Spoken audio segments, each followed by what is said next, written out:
Hi guys, my name's Seb Tudor, I'm the man on the Silver Mountain and welcome back. Today I wanted to touch on something that I started last week, and that is last week I did the 5 things I wish I'd been told when I was in school, and now I wanted to do the 5 things that I wish I'd been told as I was leaving school.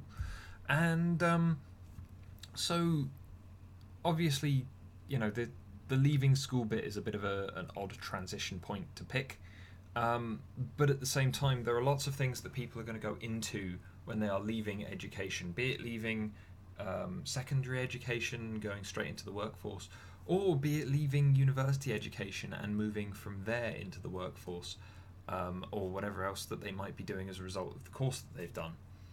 And as a result, there are another 5 things here that I wish I'd been told when I was making that transition, because I feel like it would have much better prepared me for the things that I was then going to come up against as I tried to be as I did my course to be a teacher of English as a second language, as I then went into the workforce with my first substantial long-term job, the promotions and the dealings with management and things that I had after that point, as well as then the moving on into other aspects of my career afterwards.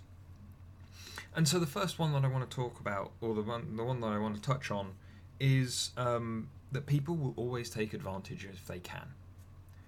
And this is something that I learned fairly quickly, but when I was learning to teach English as a second language, people would, including the people who were teaching me, would take liberties because I was younger, because I was male, and the majority of the course were female, because I was I had a much more focused and modern approach to what they were teaching than the very 1960s stuff that they were putting forward in their course. I remember asking if I could use a PowerPoint presentation as part of the presentation instead of using acetate, instead of using overhead projector kind of film and whatever else, and if I could use a media file similar, like a digital media player file, an MP3 or something, to do to record my various bits and pieces for training tapes and stuff like that. And they said no, I had to do it on an old school magnetic cassette, tape cassette recorder, and I had to do my presentation on acetate and stuff like that, on overhead projector slides and on a whiteboard, because they didn't understand it enough to otherwise be able to mark it. And that was bollocks, because I could have printed it out and I could have given them copies, but they were having none of it, and so that caused friction. But it also led to them then, whenever they had the opportunity, taking advantage of the fact that I was always there, that I had more access to various things because I didn't have to worry about stuff, because it was my main focus doing that course. But then also moving on into work, I didn't get sick. I may have been tired, but I'm tired right now. I look fucking terrible. But as a result, I've never slept well. I've always been used to tiredness, and so I didn't stop just because of it.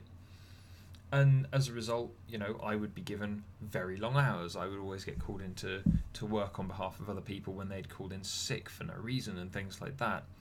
And that's a trend that continued all the way through until I basically left and became self-employed. I would always get kind of asked to give 110%, mostly so that other people didn't have to. And if it hadn't been for the fact that I take an awful lot of pride in what I do, regardless of how shitty the job may have been, then, and thinking back on it now, then I probably would have tried my hardest to step back from that earlier.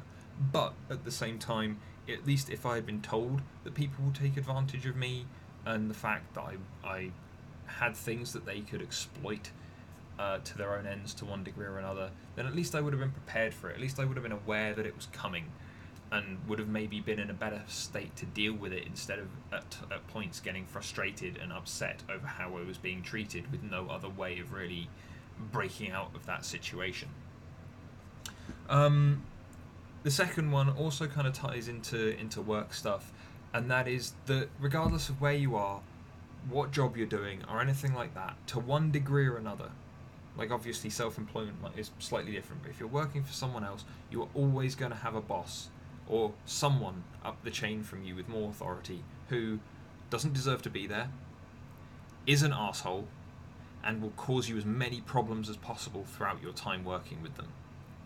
And again, when I went into the workplace, maybe this was me being optimistic and naive to one degree or another, but I always thought that a company was a machine, and so everyone was a cog in it, everyone was replaceable, and everyone's lives were easier if you just all worked together, right?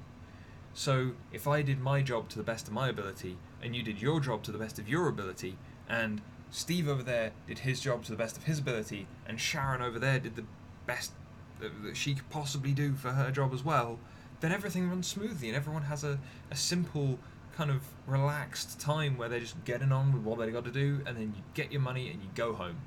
Yeah, that was my thinking. But there are some people who take it too far. They sweat the small stuff. They always complain and they whine. They're vindictive. They are aggressive but not assertive. They are hugely negative to everyone other than themselves, and they're lazy. And as a result, these things, that idea of everyone comes in, does their best, gets their money, goes home, everyone's cool, just doesn't happen. And they play favourites, and they screw people around just to get their way. And they are everywhere. Regardless of which job I've had, there's always been someone who has either been there longer, or was hired first, or was the best of a bad bunch, that was just the best of a bad bunch at the time that promotions were going round, or whatever else, that have always managed to some way climb their way up that ladder, up that chain. And then when I've turned up and I've been better qualified, I've been better liked, I've worked better with the team, and whatever else, and they have been so much hard work because I'm a threat, because I'm a resource that they want to take full advantage of, but they don't. But when I turn around and I prove to be more work than I'm worth to take advantage of the assets that I have available to me, they instead try and take hostile action against me, giving me shitty hours, refusing holiday, all that kind of stuff. And these people they are everywhere, because unfortunately there are insecure and weak people everywhere. And I wasn't prepared for that kind of gross negativity and stupidity and weakness and lack of responsibility and accountability when I went into the workplace. So I wish I had been told about that a little bit earlier, just so again I was prepared for these people, so that when they hit me, it wasn't just a shock to my system, but it was like, it got me down. It made my life so much harder, both in work and out of work, because when I was in work, I was there and I had to deal with them. When I was out of work, I was trying to recover from them, and because I wasn't prepared. They had done more to me than I'd let them do more to me than was probably a good idea for me to let happen in any way, shape or form. But the next one kind of plays into that. I wish I had been told when I was leaving school to set boundaries. Yeah? To keep a check on what I was willing to do, what I was allowed to do, how I was managing to do it, who I should be dealing with, how I should be dealing with it, who I would let in, who I didn't, and stuff like that. I wish I had done more of that early on, because when at times I was working 60, 70 hour weeks, which I hadn't really signed up for properly. The most I had done to sign up for it was I had signed the waiver on the 48-hour working week that I'd been presented, because I was like, yeah, well, I was contracted for 37.5 to 40 hours, and so if I did 2 extra shifts in a week to cover, then yeah, I would want the money for that, and I wouldn't want to get in trouble with whatever else. So yeah, I signed the waiver. And as a result, though, that waiver was seen by the people who were managing me to be more he will do whatever we tell him to do because he has signed away his life to us, instead of it being this person is a valuable resource because he's willing to help.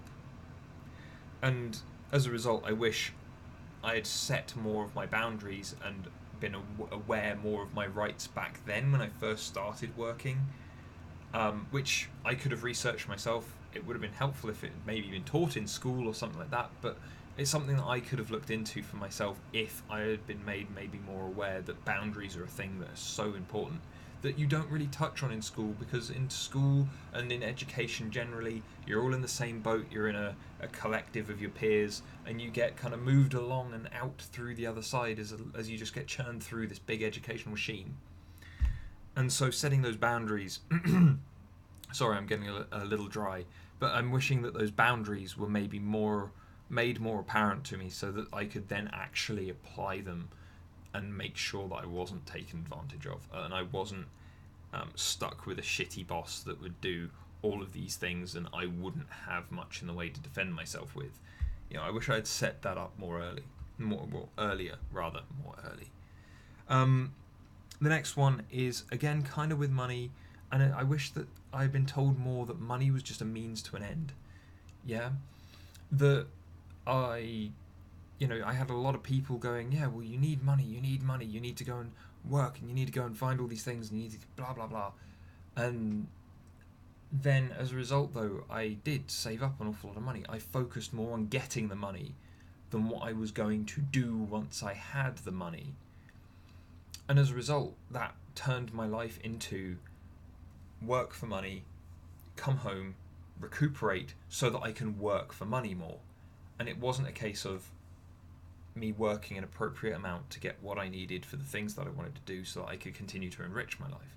Now, don't get me wrong, the experiences that I had in work, in all those extra hours that I did, in all of the other things that I did, and the number of times that I was taken advantage of for the fact that I didn't get sick, didn't get tired, and wouldn't stop, all of those things, it was something that kind of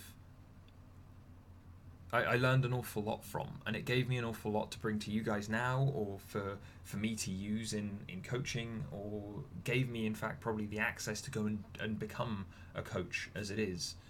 But the issue overall is more one of kind of money is held up to such a high value now, and its social value, and what people tell you its value is usually far exceeding the actual thing, the actual value of the item that you can hold in your hand, or the things that you can spend it on. And as a result, I wish it had been made more clear that money is there to, yes, prepare you for the future, yes, be a good thing the more of it you have, but more importantly, especially as I'm not a particularly materialistic person, even though I was very focused on earning money at the time, the reason why I ended up probably slipping into the work for money just to earn more money instead of work for money to earn money to do things, to get things, and so on and so forth, was probably because I wasn't particularly materialistic, but I was told again and again and again that the whole point of getting a job, the whole point of working, the whole point of developing was to get money. And so I bought into that because it seemed simple. Yeah, it was something I didn't need to worry about when I was progressing, when I was developing, and when I was trying to find my way to a career or to a thing that I wanted to do. And so as a result, it became kind of a tricky thing coming out the other side of that, to then go, right, well, I need to apply the money, the wealth, the experience, everything that I gain from this into moving forward, into the things that I want, into setting the boundaries, And so it all kind of cascaded after that, after I had the realization that it was a resource to get things, and it wasn't just a thing that in the real world I needed to have a large amount of just stashed.